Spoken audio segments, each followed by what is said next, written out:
Good evening, and thanks for joining me tonight. These are challenging times for our province, and I want to share what your government is doing to address those challenges and to achieve the goals we share as Albertans. A world-class quality of life, opportunities for the future, and core public services like education, health, and seniors' benefits, things that we can all be proud of. Aiming high is never easy, particularly during the worst global recession in half a century. Economies around the world are going through major changes and readjustments. In the U.S., we've seen bank failures, the collapse of the real estate market, and in the U.S. and Canada, massive bailouts to the auto sector. Here in Alberta, businesses are hurting. Our natural gas producers in particular have been hit hard by a double whammy of falling demand and oversupply. And that's also meant a serious hit to government revenue. There's no question these are difficult times. And I know many Albertans are concerned about their jobs, paying their bills, saving for their kids' education, and planning for their retirement and old age. But I also know that Albertans remain confident in the future, and with good reason. Alberta is blessed with the energy, food, and forestry resources the world will need to power a return to economic growth. So our goals for the immediate future are clear. We'll tighten government spending, we'll protect seniors and low-income Albertans, and we'll position our province for a strong recovery. Alberta will be ready when growth returns. There are 4 points to our economic recovery plan. First, we'll take firm action to deal with the fiscal challenges we face. We'll limit government spending and live within our means. And we will have Alberta back into a surplus position, saving for the future in 3 years.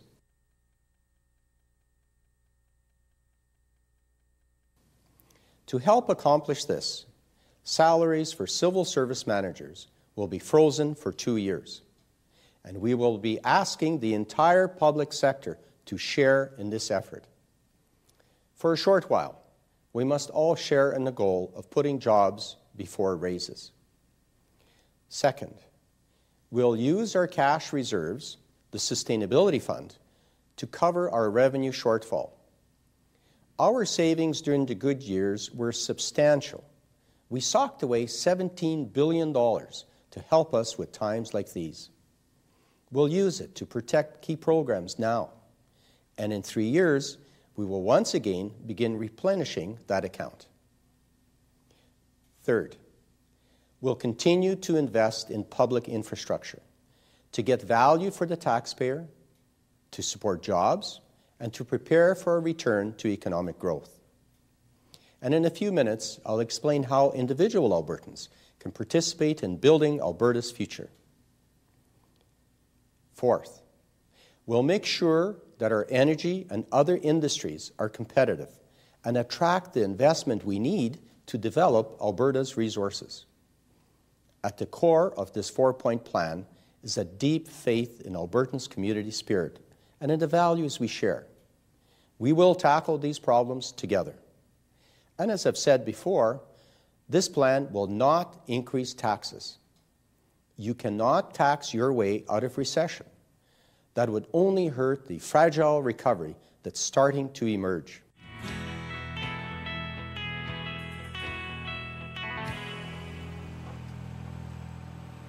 Projects like this one, all over Alberta, are keeping tens of thousands of Albertans in work and underlining our commitment to a strong recovery. I believe in planning and building for the future. That's how I was raised, and I believe it's the right approach for governing this great province. That's why we're not going to give up on our long-term goals. One recession, no matter how serious, isn't going to derail Albertans' hopes and dreams. The economy will recover. People will continue to move to our province, and as we emerge from this recession, we'll face increased demand for everything from schools to hospitals to roads and public transit.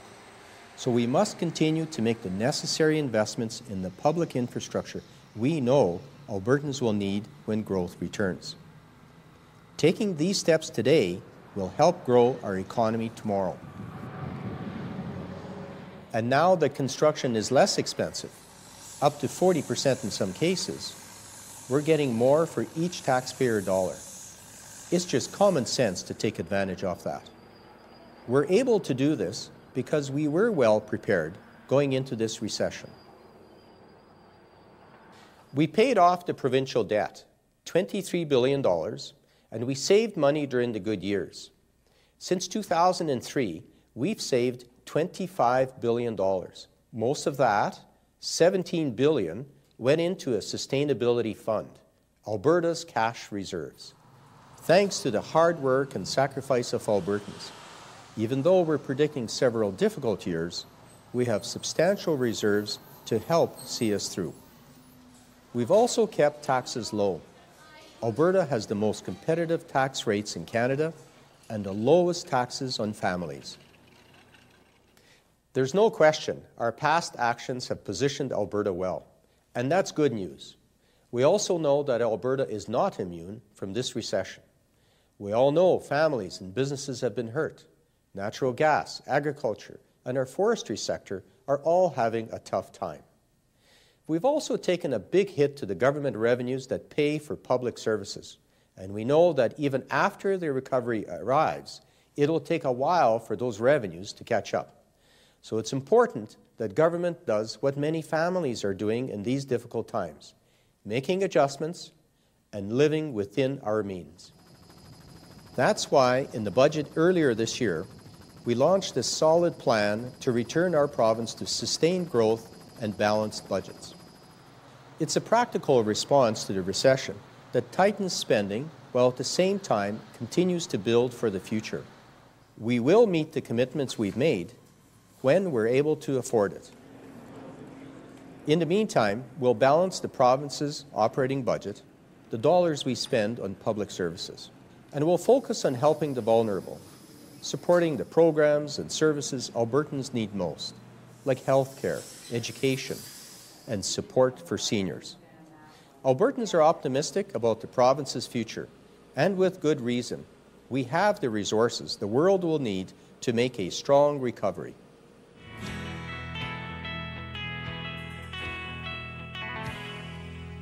This is a good time to bring back Alberta Capital Bonds, so you can invest directly in our future and help build Alberta communities. This fall, we'll announce a list of public projects to be financed by capital bonds. Backed by the province's AAA credit rating, these bonds will offer a competitive rate of return. But most importantly, you will know which hospitals, schools, and other public projects you are helping to build. This will be a real way of showing your support for our communities and our faith in the future. It seems not a day goes by without healthcare being a lead story in the news. Second only to Newfoundland, which has a smaller population, Alberta spends the most per capita on healthcare. Yet by many measures, we get only average results. Albertans expect value for their tax dollars, so we must raise performance, improve access, and shorten waiting lists. We've been talking about these issues for years, yet we've failed to act on the improvements we know are needed to a healthcare system that was designed in the 1960s. The foundations of our publicly funded system are good, but there are things we must improve, or the system will not meet the needs of a growing and aging population. I understand that people fear change, but what we should fear more are the consequences of not changing.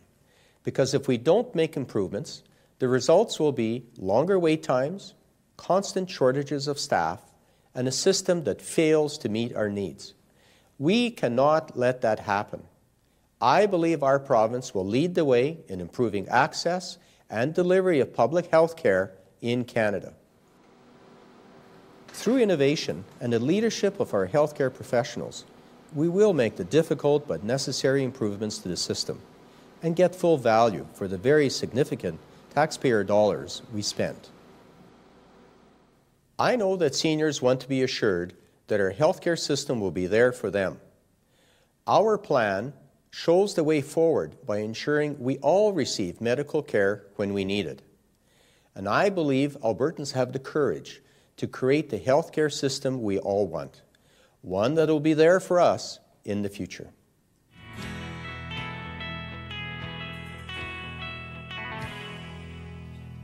In the 21st century, countries that have clean, dependable energy will have prosperity and security, and those that don't will be at a huge disadvantage.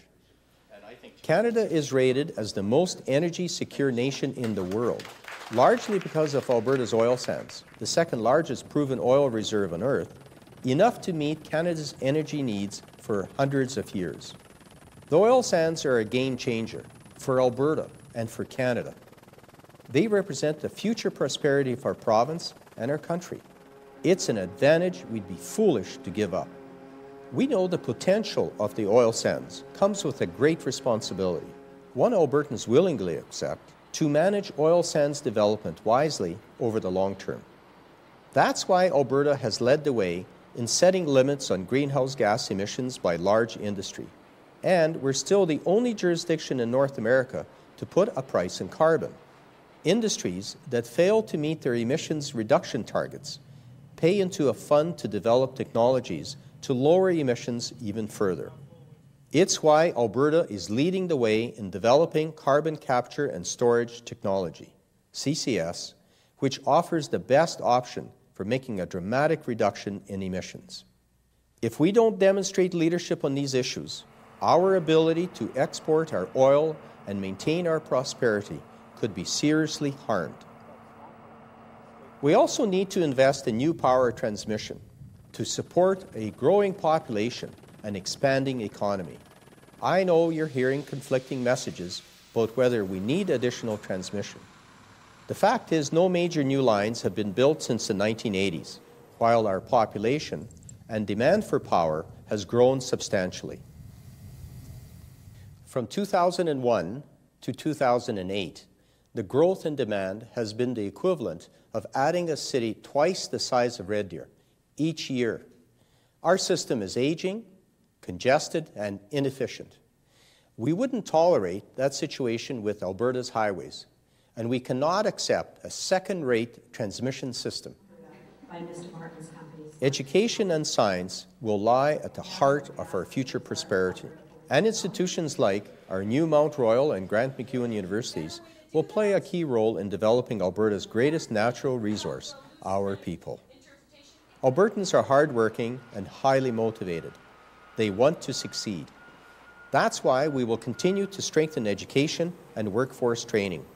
Investing in the skills Alberta will need to compete in the 21st century and sustain our prosperity in an increasingly competitive world.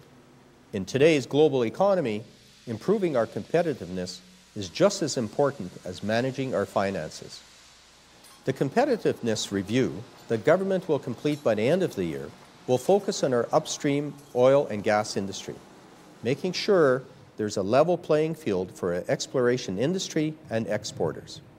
It will point the way in reducing the cost of doing business in our province and remove barriers to prosperity. Alberta went into this recession as an economic leader, and I'm determined that we'll come out of it as an economic leader. Together, we'll work to attract investment, create thousands of new jobs, and exert our influence on the national agenda to reflect our contribution as the engine of the Canadian economy. Like so many Albertans, I'm deeply proud of our province, its unique heritage and landscape. This is the land my grandparents first homesteaded when they came to Canada, and where Marie and I have raised our family.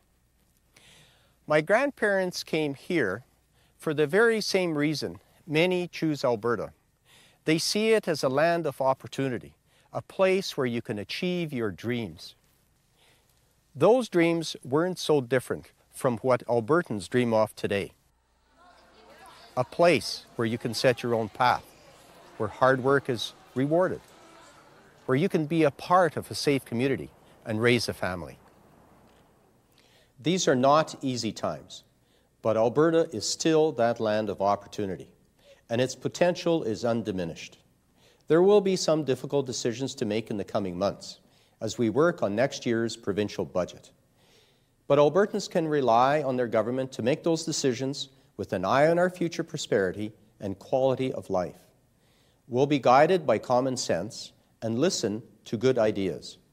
We'll protect seniors and low-income Albertans, and we'll make the most of the opportunities Alberta provides, building for the future without leaving the tab for future generations. That's the Alberta I believe in, the Alberta this government will defend. Thanks for joining me tonight.